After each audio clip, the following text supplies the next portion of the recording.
بيبتدي الفيلم في واحدة من المزارع كان صاحبها قاعد تعبان من الشغل، ولما جه الليل سمع فجأة أصوات غريبة جاية من بعيد، فقرر إن هو يروح يتأكد من المكان. ولما راح لقى حاجة غريبة في الضلمة بتاكل الكلب بتاعه. المشهد كان مرعب لدرجة إن هو ما كانش قادر يقرب، لكنه صرخ علشان يخوف الشيء ده، بس للأسف الصراخ منفعش، وبدل ما يخوفه أزعج الوحش اللي كان موجود. وبدأ الوحش يسحب الأسلاك الشائكة، ورجل المزارع شبكت فيها وتسببت له بألم شديد، وبعد ما من الألم قدر يحرر نفسه ويسحب في صعوبة. لكن للأسف كان في مخلوق وراه، ولما بص عليه اكتشف ان هو ضخم جدا وشاف انيابه الكبيرة. وقبل ما المزارع يحاول يعمل اي حاجة جرى الوحش للضلمة وخلص عليه. وفي مكان مش بعيد بيكون ريان وهانا في الخيمة بتاعتهم. كان ريان عايز يروح للحمام وخرج بره، وساعتها هانا سمعت صرخات ريان. هانا ما كانتش عارفة بالخطر اللي كان موجود، وفكرت ان هو كان بيهزر معاها، بس لما سمعت كويس عرفت ان في حاجة غلط. فتحت الخيمة بحذر وشافت جثة ريان المتشوهة. المنظر كان مخيف لدرجة انها صرخت بدون تفكير، وما كانتش عارفة تتصرف ازاي. فجأة المخلوق دخل الخيمة وخلص عليها. وقتها كان في 2 كبار في السن مخيمين جنبهم، وسمعوا صوت صراخهم من بعيد، فمسكوا سلاحهم علشان يشوفوا اللي بيحصل. ساعتها شاف كين خنزير عملاق، وافتكر ان هو شرب كتير وسكر، لانه عمره في حياته ما شاف مخلوق بالحجم ده. وساعتها سلم كين البندقية لبولو علشان يشوف، وساعتها اتصدم جدا لما شاف كائن ضخم بحجم شاحنة بياكل في جثة، وتقريبا كده وزنه كان حوالي 1000 كيلو. خاف فولو وضرب عليه بالبندقية، لكنه من الرعب أخطأ الهدف.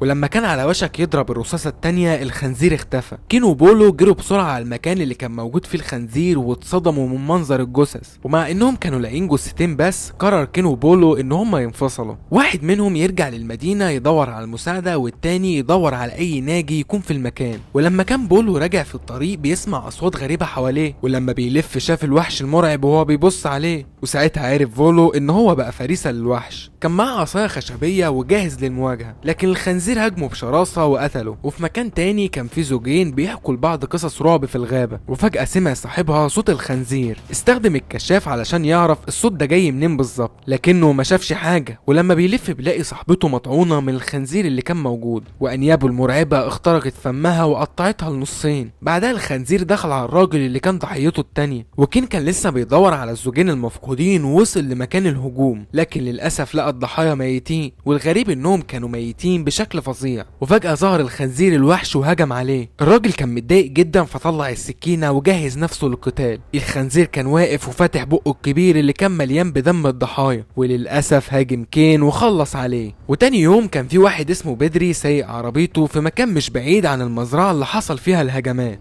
فجأة الوحش هجم عليه وخلى العربية تتقلب. الصوت كان عالي جدا لدرجة ان هو اتسمع على بعد كيلومترات. وفي مكان تاني كانت ديبي وعيلتها اللي كانوا بيخيموا سمعوا صوت الاصطدام، ولاحظوا ان بيرني اخو ديبي مرجعش. ديبي كانت قلقانة جدا عليه، فقررت انها تبعت جوزها بروس علشان يدور عليه. وراح معاه روبرت اللي كان رايح وهو متضايق. ولحسن الحظ بيرني ما كانش اتصاب جامد، ولاحظ ان جنب العربية اللي اتخبط كان متغطي بالشعر، وباب العربية كان منحني ومش عايز يفتح. وكان غضبان واضطر ان هو يفتح الباب برجله، وخرج من العربية متضايق، لكنه معرفش لحد الآن سبب الاصطدام. وطلع سكينته وبندقية الصيد بتاعته وكان جاهز للانتقام. وقت ما روبرت وبروس كانوا في طريقهم يدوروا على بيرني، استغل روبرت الفرصة واتكلم عن المهر بتاع بنت بروس. وفي اللحظة دي حصل خلاف جامد ما بينهم، وساعتها لاحظوا ان الخنزير كان واقف مستخبي جنبهم. ولما شافوا الخنزير اتجمد بروس من الخوف، وفجأة بيزق روبرت بروس للأرض. الخنزير مسك بروس ببقه، ولما وصل بيرني بالبندقية اتصدم من المنظر، وبدون تردد رفع البندقية وأطلق النار عليه. لكن الجلد السميك للوحش كان قوي، والوحش هرب بعيد من المكان. وبيرجع روبرت للمخيم وبيصرخ عليهم انهم يهربوا، ولكن المسافة بتكون بعيد ومش بيسمعوه. لكنهم شافوه وهو بيقع فافتكروه بيهزر معاهم وبتضحك. لكن لما شافت ديب ان روبرت هو الوحيد اللي رجع، سألته بسرعة عن بروس. روبرت قال ان بروس اتقتل واكله خنزير وحشي، لكن العيله ما كانتش مصدقه. لكن في ثانيه واحده الخنزير جه واكله قدامهم. اللي كانت مصدومه وبتقع على الارض وبتبكي. في اللحظه دي وصل عم ال وبيرن بسرعه، وسلم البندقيه لابن اخوه بارت وجري في الاتجاه المعاكس. العيله كانت قلقانه جدا، وبيرني كان قلقان ان الخنزير الوحشي ممكن يرجع. حاول ياخدهم من النهر للمزرعه اللي كانت على الجنب التاني، لكن بدون عربيه او اي حاجه يركبوها مش هيقدروا يوصلوا غير غير بالليل، وكانوا خايفين جدا ومرعوبين وبيهربوا علشان ينجوا بحياتهم. حتى في الضلمه كانوا خايفين يقفوا ويستريحوا اللحظه، كانوا دايما بيدوروا على مكان امن. ديبي كانت بتتبع بنتها بيرن بعصبيه، وبارت كان ماشي وراهم بهدوء. المخلوق كان قريب منهم وبيتابعهم وبيشوفهم من العجب. فجاه المخلوق طلع صوت عالي وبيخوفه. بيرني كان ردة فعله سريعه وسحب الام وبنتها علشان يجروا، وبارت اللي كان جاي وراهم بيقع على الارض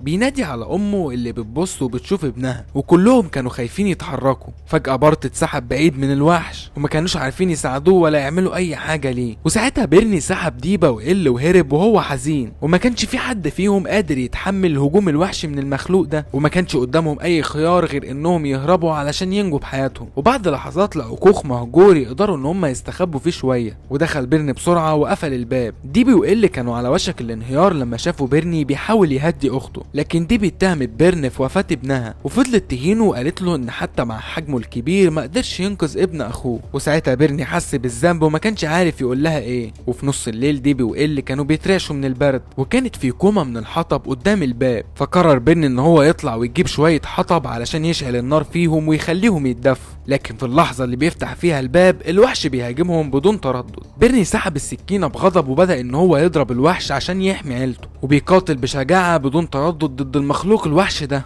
بيتألم المخلوق للحظات بسبب الهجوم. ديبي وإل انتهزوا الفرصة وخرجوا من الكوخ وراحوا يستخبوا ورا بيرني. بيرني طلب من ديبي وإل ان هم يجروا ويهربوا وهو يتصرف مع الخنزير، وفعلا بيهاجموا بكل قوة علشان يكسب وقت لديبي وإل ان هم يهربوا فيه. لكن للأسف بيكون الخنزير الوحش استعاد قوته ووقع بيرني على الأرض، وساعتها فقد السكينة وبقى بدون سلاح. بيرني كان متضايق جدا وبدأ ان هو يضرب الوحش بكل قوته، لكن للأسف كل ده ما كانش كفاية لمواجهة المخلوق الضخم. وساعتها الوحش طعنه بأنيابه ورموا على الجدار وضربه كذا مرة. واخيرا بيرني بآخر قوة عنده وقف ومسك حديدة وبدأ ان هو يهاجم الوحش من تاني، بس اتزحلق ووقع تحت المخلوق. الوحش ثبت بيرني بمخالبه وخلاه مش قادر يتحرك. كانت ديبي وإل بالرغم من انهم هربوا ولكنهم كانوا لسه ضايعين وكانوا ميتين من الجوع، وعلشان يتجنبوا هجوم المخلوق اشعلوا نار حوالين منهم علشان تحميهم، وعملوا كمان كام شعلة بالقماش علشان يبعدوا الخنزير لما يظهر. لكن وقتها ديبي شافت الخنزير وكان بقه مليان بدم انسان.